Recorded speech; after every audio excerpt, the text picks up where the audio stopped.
이어서 하겠습니다. 우리가 한국말 그러면 그것은 내 말이 아니다, 이 말씀까지 했고요. 그래서 우리 예수님은 진리 자체다. 진리를 깨달은 사람의 말은 그 말이 곧 진리지, 어떤 누구의 예수님의 것이라든지 뭐 자기가 하는 말이라든지 그런 게 아닌 것입니다. 자기가 했다 하면은 그 말은 곧 진리가 될 수가 없어요. 진리가 되려면, 적어도 진리가 되려면 내가 말을 했지만 이건 내 말이 아니고 전체의 말이 될 수 있는 그런 말이 되어야 되고, 또 우리는 예수를 한다 하더라도 한 번은 하나님과 통하는 그러한 것들을 만들어낼 수 있어야 됩니다. 누구에게나 하나님과 한 번 좀 통하는 그러한 근본적인 경험, 그런 경험을 해볼 수 있어야 되는 것이죠. 저도 누차 말씀을 드렸지만은 정말 우리 예수님을 만나기 전에, 교회를 가기 전에 저는 먼저 톨스토이나 도스토예프스키가 쓴 그 문학책들을 읽고 사실은 나도 모르는 사이에 많은 영향을 받았습니다. 또 제가 태어났을 때는 막 기독교가, 서양의 기독교, 또 미국에서 많은 선교사들이 한국으로 들어왔죠. 전쟁이 끝나고 나서. 그래서 곳곳에 교회가 세워지는 그러한 시기였기 때문에 나도 알지도 못하는 사이에 이러한 기독교적인 영향을 받게 되는 것이죠. 내가 일부러 받은 것은 아닌데 나중에 생각해 보니까 내가 온통 기독교의 영향을 가지고 자라났구나, 그런 생각을 하게 됐습니다. 그래서 예수님이 누군지는 모르지만, 교회가 뭔지는 모르지만, 저는 이 톨스토이나 도스토예프스키가 쓴 이 문학책들 속에서 많은 감동을 받게 되고, 그렇게 해서 자연적으로 교회에 참 이끌려 또 가게 되고, 그리고 진리를 찾게 되는 과정 속에서 하나님 성령의 그러한 뜨거운 체험, 또 예수님이 우리와 함께 그렇게 우리 죄를, 내 죄를 다 사해 주신 그러한 경험을, 이거는 그냥 말씀과 진리로, 하나님의 말씀으로만 아는 것이 아니라 체험적으로 알게 되었을 때 이런 것을 근본 경험이다, 이렇게 할 수가 있겠죠. 그래서 오늘 이 예수님의 말씀, 예수님이 하신 말이 곧 하나님께서 하신 말이다 라고 하는 거, 이런 말들을 생각해 보게 됩니다. 사람이 하나님의 뜻을 행하려 하면 이 교훈이 하나님께로부터 왔는지 내가 스스로 말함인지 알리라. 예수님이 하신 말이 개인의 말인지 진리의 말인지 하나님이 주신 말씀인지 알 수 있다는 것입니다. 그 말이 보편적이고, 그리고 모두를 위한 것이고, 사람을 살리는 그러한 진리의 말씀이다 하는 것은 저절로 알 수 있다. 날씨가 춥다고 하면 누구나 다 추운 것을 아는 것이고, 날씨가 더우면 누구나 더운 것을 아는 것이지 누구 특별한 사람만 아는 것이 아닌 것이죠. 이 진리라는 것도 전체의 것이기 때문에 전체가 공감할 수 있게 된다 하는 것입니다. 하나님의 뜻을 행하는 것으로 그것이 진리인지 아닌지 안 배워도 알 수 있게 된다 하는 그런 뜻이죠. 가르쳐서 알 수 있는 것이 아니라는 거예요. 예. 정말 진리를 찾고자 하는 사람, 하나님을 찾고자 하는 사람은 참된 말, 진리의 말들을 배우지 않고도 구분할 수가 있다. 그러니까 참 이 믿는다는 것이 우리 예수님을 믿는 것이 아니라 사실 진리를 믿는 것인 것이죠.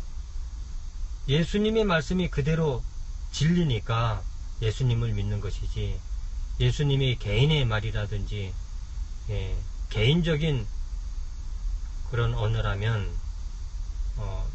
믿을 수가 없을 텐데, 우리 예수님이 곧 진리고 진리의 말씀을 선포하시는 분이니까, 또 인류의 전체의 것이니까 우리가 예수님을 믿게 되는 겁니다. 스스로 말하는 자는 자기 영광만 구하되, 아까 위무의 그런 거 얘기했죠. 내가 했다 하면은 자기 영광을 구하는 자이다, 이건 내 말이다 이러면 벌써 그건 진리의 말씀이 될 수가 없다는 것이죠. 내가 안다, 내가 잘한다 이러면은 벌써 그것은 아는 것이 아니다. 그건 자기 영광만 구하게 되는 것이다. 보내신 이의 영광을 구하는 자는 참되니 그 속에 불의가 없느니라. 개인의 것이 아니고 전체의 것이 되어야 그것이 정말 진리가 되며, 그 속에는 조금도 잘못된 것이 없다는 것입니다. 모세가 너희에게 율법을 주지 아니하였느냐? 너희 중에 율법을 지키는 자가 없도다. 모세가 율법을 주었지만 너희들이 잘 실천하지 않는다. 너희가 어찌하여 나를 죽이려 하느냐? 이게 모세의 율법 중에는 살인치 말라 하는 말이 있지 않습니까? 그 살인하지 말라고 했는데 너희는 어떻게 율법을 따르지 않고 나를 자꾸 죽이려고 하느냐? 이렇게 반문하는 겁니다. 무리가 대답하되 당신은 귀신이 들렸도다. 누가 당신을 죽이려 하나이까? 오히려 사람들은 예수가 마귀 들린 사람이다, 이걸 갖다가 우리가 옛날부터 썼던 적반하장이라고 하는 거 아닙니까? 이 사람들은 속으로는 예수를 죽이려고 하면서도 겉으로는 그런 마음이 없는 것처럼 거짓말을 하는 것이죠. 그러니까 악마의 조건은 무엇이냐? 사람을 죽이려는 것과 거짓말하는 것이 이 악마의 핵심입니다. 결국은 예수를 죽이려고 하는 이 사람들이 악마인데, 거꾸로 예수를 보고 악마가 든 사람이라고 이제 몰아붙이는 것이죠. 예수께서 대답하여 이르시되 내가 한 가지 일을 행하매 너희가 다 이로 말미암아 이상히 여기는도다. 지난번 베데스다 목가에서 38년 동안 걷지 못하는 병자를 낫게 했는데 안식일 날 고쳤다고 해서 이때부터 박해가 시작이 된 거죠. 안식일에는 아무것도 할 수 없게 그들은 그렇게 규정을 해 놓았습니다. 그런데 그 당시 할례를 할 때 여기 보면은 모세가 너희에게 할례를 행했으니 그러나 할례는 모세에게 난 것이 아니요 조상에게서 난 것이라. 그러므로 너희가 안식일에도 사람에게 할례를 행하느니라. 그런데 이 할례라고 하는 것은 이스라엘 사람들이라면 누구나 행하는 것이고, 사내 아이가 낳은 지 8일 만에 할례를 받아야 돼요. 그러니까 안식일날 하고 겹칠 수가 있는 것이죠. 근데 이 할례는 모세에게서 난 것이 아니고 아브람 때부터 이 전에 내려오는 것입니다. 그러니까 왜 할례를 받았을까? 이것에 대하여서는 뭐 학적으로 여러 가지가 있겠습니다만은, 뭐 영적으로 말하면은 뭐 세상과 분리하는 것이다, 뭐 이렇게 얘기할 수도 있는 것이고요. 아니면 그 당시에 어떤 풍토병이나 이런 것 때문에 그 할례를 받았어야만 했다 하는 그런 부분도 있을 수가 있습니다. 그런데 모세의 율법을 범하지 아니하려고 사람이 안식일에도 할례를 받는 일이 있거든. 내가 안식일에 사람의 전신을 건전하게 한 것으로 너희가 내게 노여워하느냐. 그러니까 어쨌든 이 할례라고 하는 부분이 어떠한 이 풍토병이나 이런 것에 의해서도 그러한 간섭이 생겼는데, 그런 것 때문에도 안식일 날 할례를 하면서 내가 이 38년 된 병자 고치는 것이 무엇이 잘못되었느냐, 이렇게 반문하는 것이죠.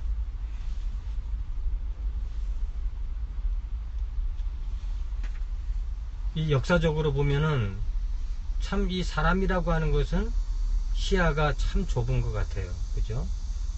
이 안식일 때문에 출애굽기 31장에 보면은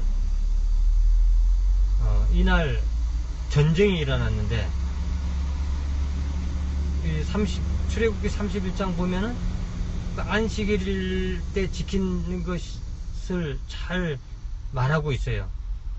이때는 뭐 밥을 해도 안 되고 불을 떼도 안 되고 나무 하러 갈 수도 없고 아무것도 할 수가 없습니다. 그래서 실제로 그 안식일 날 이 마카비라고 하는 이 전쟁이 일어났을 때에 이 사람들이 안식일 날 쳐들어와서 수많은 사람이 죽임을 당했다 하는 역사적 기록이 있다고 그래요. 그리고 그 예루살렘 성이 70년 예수님이 죽고 난 주후 70년 때에 예루살렘이 이제 공격을 받게 되는데, 그때도 안식일 날 공격을 받게 되는데, 그때도 유대인들이 그냥 앉아서 죽임을 많이 당했다고 합니다. 그러니까 얼마나 이 안식일에 대한 생각이 철저한지 그런 것들을 생각해 볼 수 있는 것이죠. 그래서 안식일에는 아무 일도 할 수 없고, 걸어 다니는 것도 뭐 880m까지만 걸어갈 수 있지 그 이상 1m라도 더 넘어갈 수가 없다. 그래서 이러한 규칙이 매우 까다롭게 정해져 있어 가지고 조금도 할 수 없는 일이 600여 개가 이게 정해져 있다고 합니다. 물론 이 병 고치는 일도 안 되고, 그러니까 예수님이 이 안식일에 병을 고쳤다고 하는 이유로 이제 그 함정에 몰아서 예수님을 죽이려고 하는 거 아닙니까? 이러한 간섭이 얼마나 무서운 건지 모릅니다. 우리 사람이라고 하는 우리도 교회를 다니다 보면은 잘못된 이런 간섭이나 또 잘못된 가르침에 이렇게 묶여 있을 수가 있어요. 자기 자신은 모릅니다.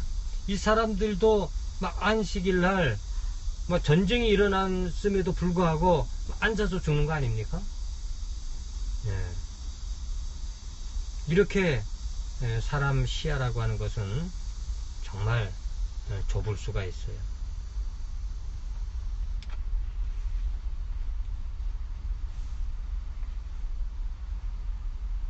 외모로 판단하지 말고 공의롭게 판단하라 하시니라.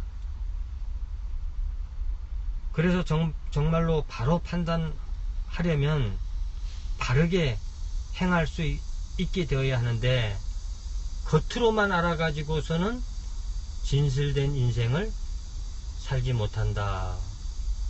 결국 쓸데없는 인생이 되고 만다는 것이죠. 야, 내가 참 신앙생활을 잘한다, 이렇게 하는 순간에 그 신앙생활이 잘못될 수가 있는 것이고, 내가 모두 다 올바르게 판단하고 있다, 내 말이 다 맞고 내 생각이 다 맞다라고 했을 때에 그 자기가 맞다고 하는 그 생각이나 또 옳다고 하는 그 말이나 이런 것이 잘못된 생각, 잘못된 말, 좁은 시야, 이런 것으로 갇혀버릴 수가 있는 것이죠. 그래서 외모로 판단하기 쉽다. 저 사람은 이렇게 외모적으로 또 겉으로 저렇게 행동하고 저렇게 살고 있으니까 아마 이럴 것이다 하는 그런 판단, 이런 판단들이 잘못 판단할 수 있게 된다, 그런 내용입니다. 그래서 오늘 이 말씀 중에서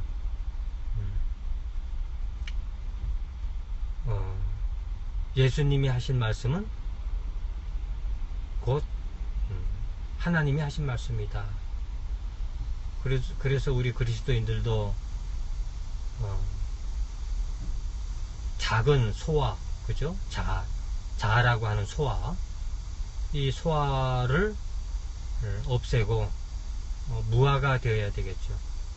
또 자기 자신을 그만 죽어버리면 안 되니까 그 무아가 되었다가 대아로 나와야 되겠습니다. 대아가 되어야지 우리가 외모로 판단하지 아니하고, 또 내가 말을 했지만 그것이 곧 하나님의 말이 되는 것이고, 내가 했지만 그것이 하나님이 하신 일이 되는 것이고, 내 안에 내가 있는 것 같지만 내 안에 성령이 계시고, 내 안에 예수님이 살아계시고, 예수님 안에 내가 살아있고, 이렇게 이것이 통일되어야 한다. 분별지 가지고서는 참 어려운 이야기죠. 어떻게 내가 말했는데 내 말이 하나님 말씀으로 되는가, 그런 거죠. 내 안에 내가 안 살고 예수님이 살면 나는 어디 갔는가, 나는 없는가, 이렇게 분별적으로 생각할 수가 있죠. 그러나 내가 사는 것이 곧 예수님이 사는 것과 동일한 것이고, 내가 하는 말이 곧 하나님이 말하는 것과 동일해지는 그러한 대화가 된다면 이것은 이해 못할 일도 아니게 되는 것입니다. 아, 내가 살아가고 내가 말하지만 곧 내가 대화가 되었기 때문에 내 입에서는 하나님의 말씀이 나오고 내 행동에서는 그리스도인으로서의 행동이 나오고, 그렇게 되는 거구나. 또 내가 행하는 모든 것들이 하나님이 하시는 것처럼 저절로 이루어져 나가고 있구나 하는 것을 느끼고 체험하고 알 때에 우리는 큰 사람이 될 수 있는 것입니다. 오늘 여기까지 말씀 마치고 예배를 마치겠습니다.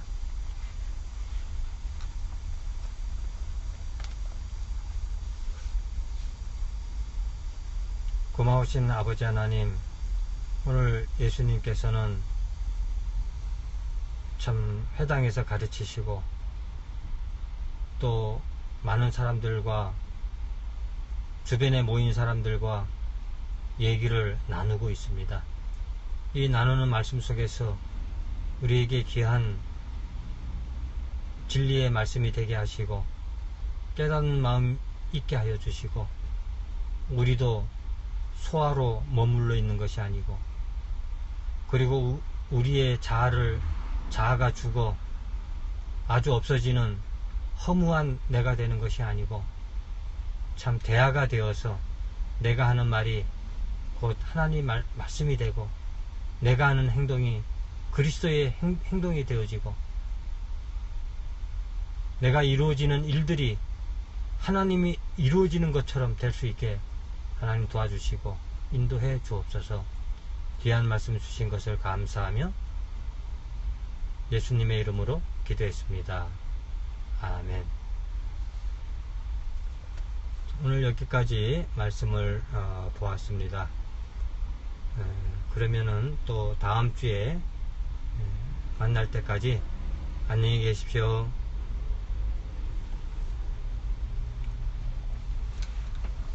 어디 갔지 근데? 예배 마쳤어요? 어디 갔어 근데? 여기